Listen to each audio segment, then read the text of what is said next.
Welcome back to Behind the Caution Tape. I am your host, CrashLit. We are coming to you from the Surf House at USC. It's been a busy week with USC athletics, and it's going to be another busy week this week. So let's get into everything going on in USC sports. And let's start with a bit of football news because it never seems to stop, especially during the offseason. And this week, Trevon Reed was hired as cornerbacks coach. He's previously coaching with UCF, and he's quickly been rising up the ranks. So I think this is a great hire for the Trojans, especially to help with those cornerbacks and just enhance the defense. And USC and Lincoln Riley, I think, really are showing their commitment to, fielding a good defense in this upcoming season, especially the progress under Danton Lynn last year, the defensive coordinator, then also, making some big hires, like especially Rob Ryan few weeks back. But that is not all. In terms of personnel to help with recruiting, USC has hired Zaire Turner, hope I'm saying that right, who is as the assistant AD of recruiting operations, and she previously worked at Notre Dame as director of player personnel. So another great hire to, take from the Irish. So we'll love to see it. Hate them so much. Sorry, yeah. Anyways, and then in addition, Dre Brown is becoming the executive director of scouting and personnel, and previously worked at Illinois as the director of player personnel. So two big hires, I think.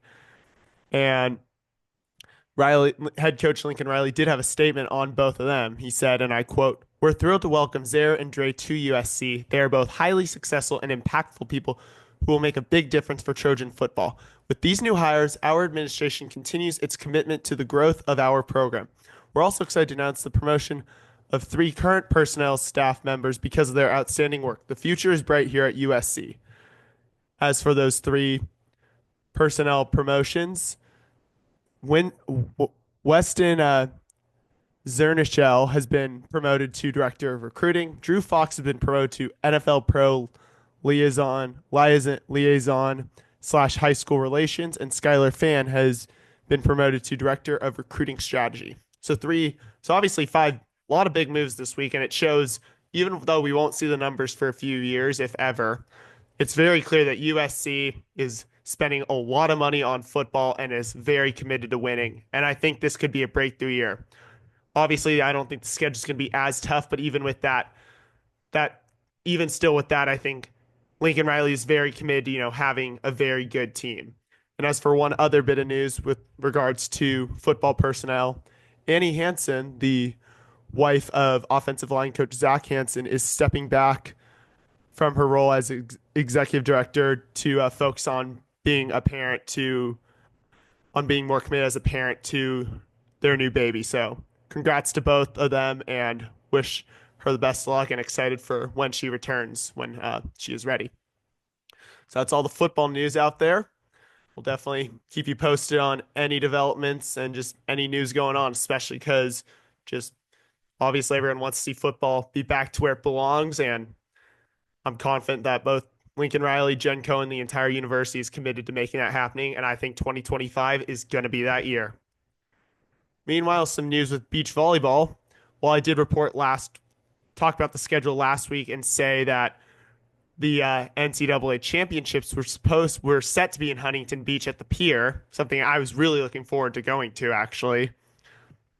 It has been moved to Gulf Shores, back to Gulf Shores in Alabama, in part to help just leave. I believe I read it was like keep hotel space open for people who need it due to potential displacement from all the recent wildfires out in LA County, which have all been 100% contained. So big thank you to all the firefighters who put their lives on the line to contain all the fires, and wishing everyone who has been affected, like, I wish you the best with everything.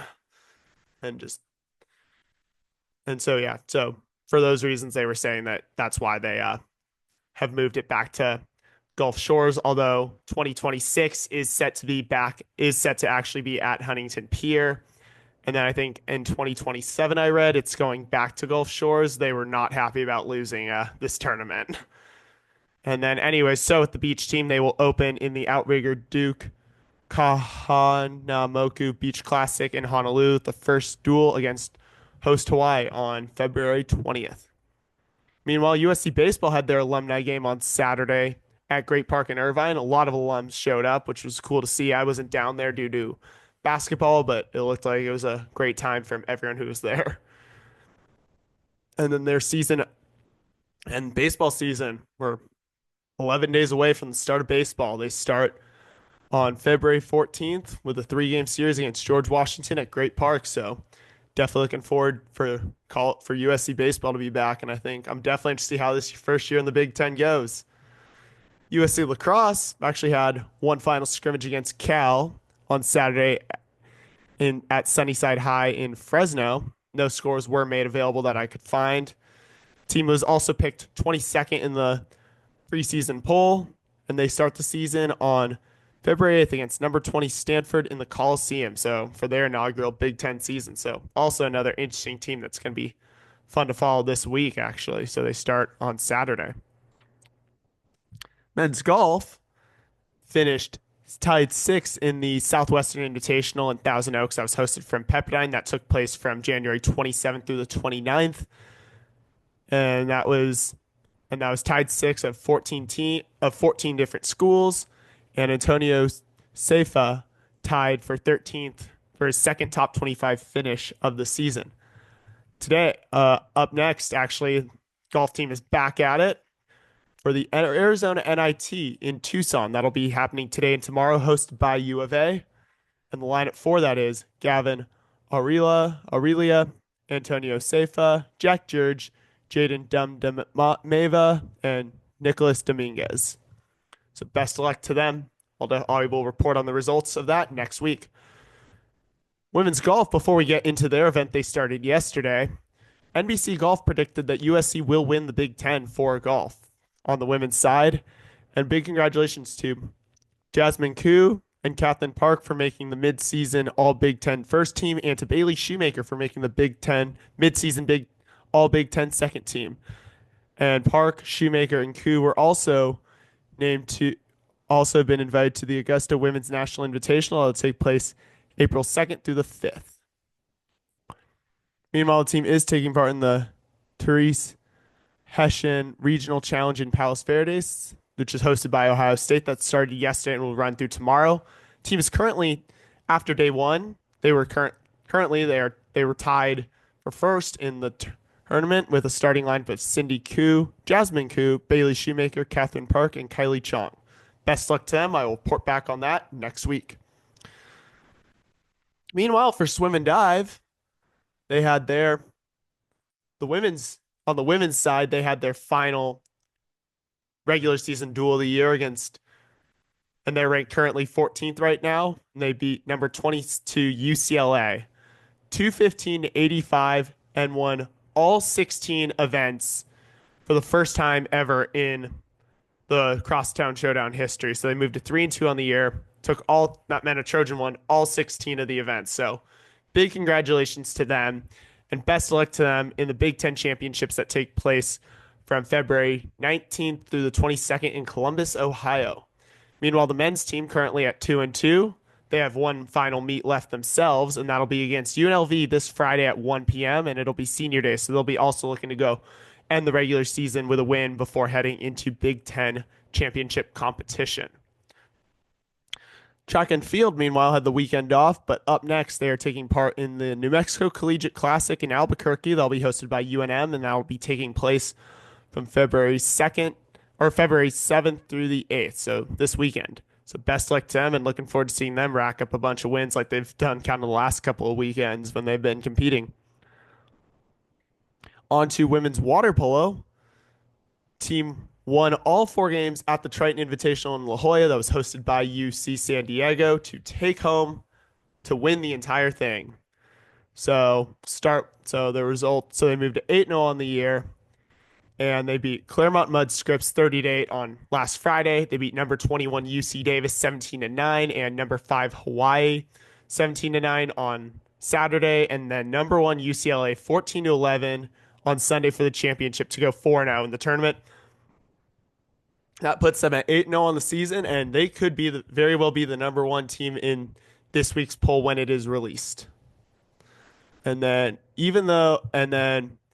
for each team, Tilly Kearns led with 7 goals against Claremont Mudd Scripps. Ava Stryker led with 5 against UC Davis.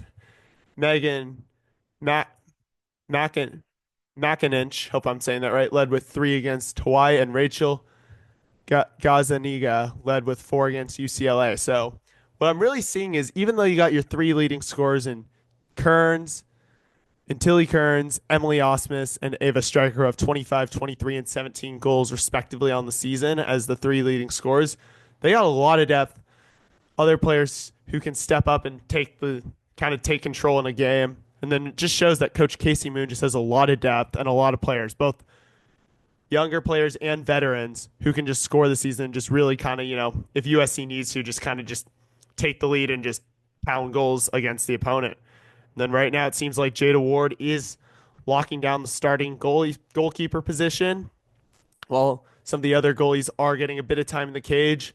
Ward's been getting the most, and it seems like when things are on the line, Moon is turning to her. So really excited for her. I know her really well, and it's just obviously super excited to see her get her chance to get that and do well. And especially, I was really excited to see her have a career high 13 saves against Hawaii on Saturday. So really excited for how this team's going to go. And up next, Trojans return home for their first home games of the year. They take on Biola on Friday at 5 p.m., who they beat previously 21-6 on January 18th, and UC Irvine on Saturday at 1 p.m. And the Trojans beat the Anteaters 18-15 on January 24th. So USC's got some opponents have some familiarity with USC, but so does USC with them.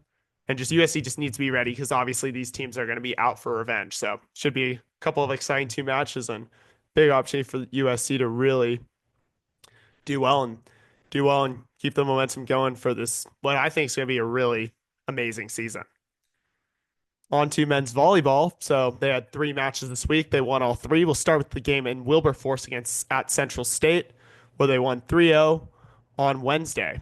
Christian Connell led with 8 kills against the Marauders, and because of just how lopsided the match was, it allowed head coach Jeff Nygaard to, give him an opportunity to play a lot of his second stringer, especially later in that match. So really just credit to USC for just taking care of business and getting another dub.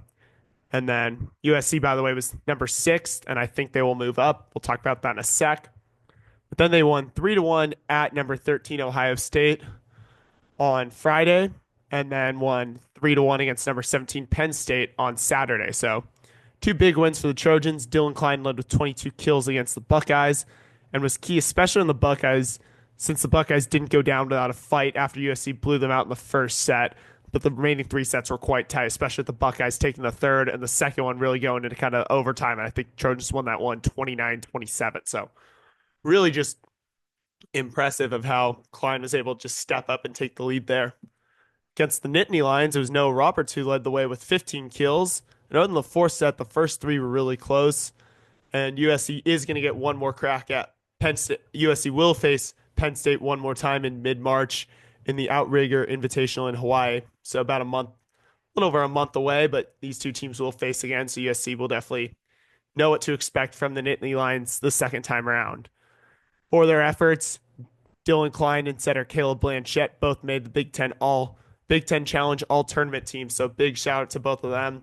They've both been super impressive. Klein's been really fun to watch ever since he showed up here as a freshman, and Caleb Blanchette's just been insane as a setter, especially this USC is graduating high school semester early and immediately coming in and playing right away. So it's been really impressive to follow Blanchette. And also just throughout this tournament, USC's proving they have a lot of depth, especially with Klein and Roberts being dangerous options for Blanchette to go to. Up next, USC faces Dominican, who is 1-4 in the Galen Center Pavilion upstairs. That game is on Saturday at noon on Big Ten Plus. So USC should be able to use this game as a tune-up and let backups and younger guys play, but this is pretty much it in terms of kind of easy matches for this team. Like, schedule's about to get tough with a home and home against UCI the following week, next week, as well as the start of MPSF play after after the series with the Anteaters. So it's going to get real fast. Like this team's got to be ready and just be ready. The UCI is going to kind of be, I think, another good test, and just USC's just got to come ready to play for MPSF because there are a lot of good teams out there. UCLA's won the last two national championships. Grand Canyon's been hot the last couple of years. So USC just needs to basically not take care of business against Dominican and then just be ready for kind of the gauntlet that's going to come their way. I think they're showing they got a lot of potential and can handle it. I mean, they're 8-0. It's, I think, the best start they've ever had under Nygaard in his 10 years here. So a lot of credit goes to him, but USC's just got to basically just be ready for the schedule to get a lot tougher. Men's tennis, meanwhile, was back at home at David Marks Tennis X Marks Tennis Stadium this past weekend for three matches, for three duels, where they lost 4-2 to Stanford on Saturday. They got the doubles point, but then Stanford won 4 of the 6 singles matches, with only Peter Mack getting a singles win, and Oscar Waitman's match did not finish. Against Cal, Trojans lost 4-3, and USC once again took the doubles point, but only Mack and Matteo Marazzi won their singles matches, and Cal took the other 4. And while I wasn't at this one, I heard it just came right down to the absolute wire for their first game match duel on Sunday. I was at their second duel, however, that later that afternoon against UNLV, which they won 4-1. So, and USC got the doubles point with Marazzi, Carl Leach, and Tristan Bradley taking singles matches. Only Connor Church of USC lost, and Nathan Truve and Niels Hoffman's singles matches did not finish. So definitely big win there to close out the weekend, even after a couple of tough losses to former Pac-12 rivals. But getting the win against UNLV definitely, I think, helps get the weekend off right. So up next for them, they got tennis as a bit of time off, but then they will face Pepperdine on February 14th. The time is yet to be determined, so give the team good time to rest up and get ready for the matchup with the Waves in Malibu. Now we get on to basketball, and before I get into it, I need to say a big thank you to Woohoo Sue for two incredible courtside experiences this week. I had an absolute blast being courtside with you on Monday against UCLA for the men's match, and then also when you invited me again on Thursday for the women's basketball matchup against Minnesota. Those are both two incredible matches, and I think just it's really cool getting to be that close, especially just different angles too, whether you're right at half court where I was for UCLA, or where you can kind of just be really close to the action, but then also being underneath the basket, like right by the bench, was pretty cool. You get to see them all get hyped, like all the players on the women's team, USC women's team, get hyped. But then also you just see the plays really develop from there. So I think that was really cool, especially in the second half for USC. You just see them really develop. So thank you again to Woohoo Sue. I had an absolute blast, and it was an incredible experience. So we'll start with women's basketball. And before we do, congrats to one of the top recruits in the country, Jazzy Davidson, for being named a McDonald's All-American. So she'll be playing in the McDonald's All-American game later this year.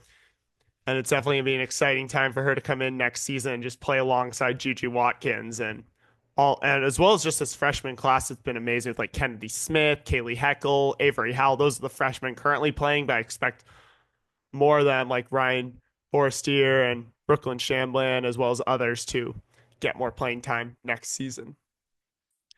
So USC split their games this week. They won 82-69 against Minnesota on Thursday, but then lost 76-69 at Iowa yesterday in Iowa City. So against the Gophers, Kiki Iriafen led with 23 points, and Juju Watkins, and that was especially key that Iriafen and then also Avery Howell as well both stepped up big, because Juju Watkins struggled a bit with her shooting while she did get 20 points and 11 rebounds, so she did get a double-double. It was definitely just a game that I think she even in herself was like frustrated with, and you could kind of see it on her face, but I'm confident she'll be bounce back from that. She always bounces back. That's why she's one of the best players in the country right now. While Minnesota made a couple of runs and closed the deficit, USC was in control pretty much the whole game and never really surrendered the lead. Former football coach Pete Carroll was there as he got there right after teaching his class in Marshall. It's definitely a class I want to sit in at some point if I get the chance. So hopefully I can make that work. And just one other thing I really noticed from that Minnesota game, it's something I've noticed all year, is just about the effort that Kaylee Heckle puts in when she is on the court. She is absolutely relentless. I mean, she'll just gets bodied, beat up, punished, whatever you want to call it, and that she just keeps getting back up like she's the Energizer Bunny. And it was really evident against Minnesota because that team was physical, and there's a reason they had only lost 3 times prior to facing USC. So just a credit to Kaylee Heckle for just being scrappy, diving for loose balls, and just not being afraid of taking contacts. She's really fun to watch for that reason. She's definitely like a really exciting player, and I'm really excited for her future beyond this year, especially if she will inevitably move into a starting role, likely, I would guess, next year. But we'll see what happens with everyone who comes in. But I would not be surprised if she starts next year. I mean, that's the reason she was starting in place of Kennedy Smith when Smith was injured. And then Clarice Akinwafo actually started against Minnesota because Rhea Marshall was out with a day-to-day injury. So, but she was back against Iowa. So definitely good thing that USC's got their whole lineup back, starting lineup back now, because they're going to need it, especially with the remaining weeks left in the season. So now on to the game at Iowa. So Caitlin Clark's jersey was retired after the game and was there in attendance at Carver Hawkeye Arena with former coach Lisa Bluter. So definitely, I think that just led to obviously the Iowa crowd being fired up. Even though this year hasn't lived up to kind of how it's been, you knew they were going to come fired up. And Watkins led with 27 points, but USC had probably their worst start ever, like of the season. It was just pretty bad. Like they only had 4 points in the first quarter. Watkins was the only one with a made field goal, but they did rally in the second quarter. But Iowa hung on and managed to just regain and hold on to the lead for kind of that final stretch of like the third, catch it, regain at the third quarter, and just hold on to through most of the fourth to give USC its first Big Ten loss and snap its 15-game win streak. So USC did drop to 7 in this week's AP poll. And the Trojans are now 19-2 on the overall and 9-1 in Big Ten play. So they're tied in second with Ohio State. And they have 2 big games this week, actually. So they remain on the road to face Wisconsin, who's 11-11 on the season and 2-9 in Big Ten, on Wednesday at 4:30. That game's available on Peacock. And then a game against number 8 Ohio State on Saturday night at 6 p.m. at Galen on Fox. So 2 big games coming up. USC's first, just can't look ahead to Ohio State until after they handle the Badgers. But then you got to be ready for OSU. And obviously, Ohio State's good. They're number 8 team in the country. They've only lost once. Probably a game they could have won too against Penn State. So similar loss to the one that USC has in Big Ten play. And also, they're going to be out for revenge. And the reason I say that is last year, USC and Ohio State faced each other for the first game of the season in Juju's college debut, and she just went off on them in Vegas. So you know they're going to be out for blood, and they're going to want revenge on that one because they did not like how that ended. So definitely 2 big games coming up, but especially excited for that Ohio State game on Saturday night. It's going to be great. Finally, we'll talk about men's basketball. And big news, USC earned the commitment of 5-star recruit Elijah Arenas on threes, number 10 player overall in the 2025 class, and he committed to USC on Gil's Arena, the show hosted by his dad, Gilbert Arenas, a 3-time NBA All-Star, who's also coached by Musselman when he was a head coach of Golden State Warriors for a season in 2002 to 2003. He literally FaceTimed Muss on the show, and just Muss's reaction was I loved it. It was awesome. He was like, "Let's go." You know how Muss is when he's hyped up. Like, it's awesome. On to the games actually for this week. USC had a tough 82-76 loss against crosstown rival UCLA last Monday, where I was courtside with Sue. Obviously, great game to beat courtside. Obviously, it's the reason why I asked her for that one. And it was definitely just a bummer of a game, but then they bounced back and won 70-64 on Sunday against number 7 Michigan State and the legendary coach Tom Izzo. So start with UCLA. obviously, as I've been hyping up for the last couple of weeks, it was the return of the traitorous Kobe Johnson. And I absolutely hated all his antics he did as to celebrate, whether he was kind of kissing goodbye at the student section, doing his usual night night sleep thing, and just doing the fight off symbol at the end. I hated all of it. But I thought everyone did a great job booing him every time he touched the ball and showing that he is no longer welcome at Galen. And just shout out to students, especially. I mean, I would have been there, but I was courtside for that one. So it was, but just it's a really hostile environment, but still, it's just definitely a tough game to lose, especially with just how close it was. Rashawn Agee led with 21 points against the Bruins, but USC missed just too many crucial free throws at the end and started the second half off too slow, so it cost them down the stretch. Obviously, my parents also were there too, so got to hang out with them a little bit, and then took them to Rock and Riley's afterwards as well. So it was definitely it's a fun night, it was a fun night despite the loss. So really excited for just what's to come. But definitely, yeah. But however, but against Michigan State, Desmond Claude led with 21 points. So we'll move on to this one now. So, and he even went down with an injury and was not able to put weight on his foot, but returned just a few minutes later. It sounded like Muss kind of pushed him in, even though the trainer's like, he needs another minute. Muss is like, we don't have that. We need him in if you can play. But despite that, scare against Claude, USC never surrendered lead and handed Michigan State's first conference loss of the year. And it was just super satisfying, especially just the legacy and tradition of MSU basketball, and also just Tom Izzo being a Hall of Fame level coach. And USC never surrendered the lead. They led for 38 minutes and 44 seconds. Michigan State never had the lead, so that means it was only really tied for a minute 16 the entire game. So really impressive. And then Magic Johnson was there. Lincoln Riley was there with the recruiting, trying to recruit guys. I heard there were a few football recruits in the building. And then also Michigan State football coach Jonathan Smith was there, and he even had a conversation with USC athletic director Jen Cohen at halftime. And I mean, it makes sense. They know each other from when Cohen was the AD at Washington and Smith worked there as the offensive coordinator under Chris Peterson. So that was a while ago, but still, just definitely shows that they're still pretty close, and it's definitely interesting to see them talk for sure. And then as I said, Magic Johnson was there. I got a pic with Lincoln Riley, which is kind of cool. It was actually Big Ten Network actually filmed and posted the whole interaction. You cannot hear me talking to them, and it was really cool to see. But overall, it's just,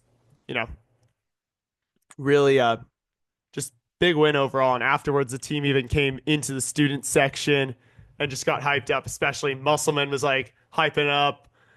I thought he might take his shirt off. He's been known to do that a couple times in big games. He notably did it when Arkansas beat Kansas, I think, a couple of years back in March Madness. So would not have surprised me if he'd done that. I was kind of hoping for it, honestly. It would have hyped everyone up. Then Josh Cohen and Harrison Hornery came into the student section, literally hopped the fence and came in and were hyping. I got a photo of that.